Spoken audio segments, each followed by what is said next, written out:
வணக்கம் மக்களே, welcome to third eye and sports.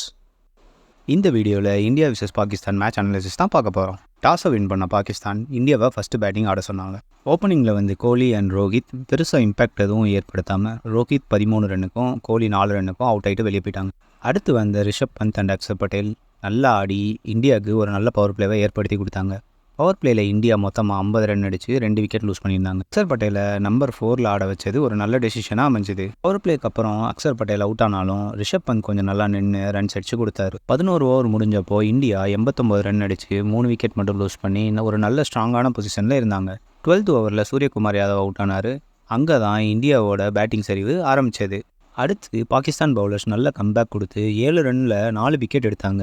ஒரு ஸ்டேஜில் இந்தியாவோட ஸ்கோர் 96 ரன்னுக்கு 7 விக்கெட் ஆகிடுச்சு. நெக்ஸ்ட் பாண்டியாவும் ஒரு 4 மட்டும் அடித்து 7 ரன்னுக்கு அவுட் ஆகிட்டாரு. கடைசியாக வந்த Indian bowlers Harshdeep Singh and Siraj 9 ரன்னும் 7 ரன்னும் அடித்து இந்தியா ஸ்கோரை 119க்கு எடுத்துகிட்டு போனாங்க.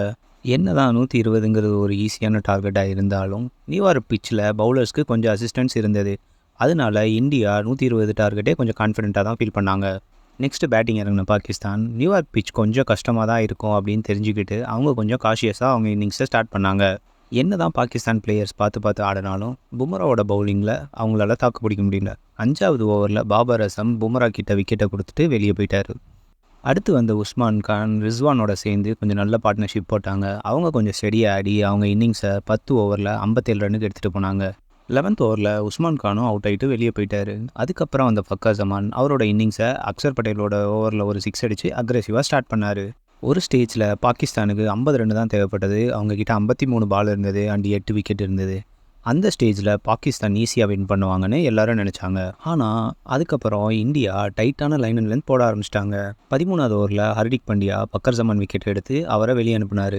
அதை தொடர்ந்து 15வது ஓவரில் ஜஸ்பிரீத் பும்ரா முகமது ரிஸ்வானை போல்டாக்கி வெளியே அனுப்பினார். அந்த விக்கெட் தான் அந்த கேமை இந்தியா பக்கம் திருப்பிச்சு. அடுத்து இமாத் வசீம், ஷதாப் கான் அண்ட் இஃப்திகார் எல்லாரும் இந்தியாவோட பவுலிங்க்கு அகெயின்ஸ்டாக ஸ்கோர் பண்ண ரொம்ப ஸ்ட்ரகிள் பண்ணாங்க. அண்ட் இந்தியா ரொம்ப டாமினண்ட்டாக பவுலிங் போட்டாங்க. ஸோ ஃபைனலாக பாகிஸ்தானால் 113 ரன் மட்டும் தான் அடிக்க முடிஞ்சது. அண்ட் இந்தியா 6 ரன் வித்தியாசத்தில் வெற்றி பெற்றாங்க. இந்தியா சார்பாக 3 விக்கெட் எடுத்து மேட்சை நம்ம பக்கம் திருப்பி கொடுத்த ஜஸ்பிரீத் பும்ரா இந்த மேட்சோட player of the match award வாங்கினார். இந்த வீடியோ பிடிச்சிருந்தா லைக் பண்ணுங்கள், கமெண்ட் பண்ணுங்கள், ஷேர் பண்ணுங்கள். இன்னும் இந்த மாதிரி நிறைய வீடியோ பார்க்கணுமா? மறக்காமல் நம்ம சேனலுக்கு சப்ஸ்கிரைப் பண்ணுங்கள்.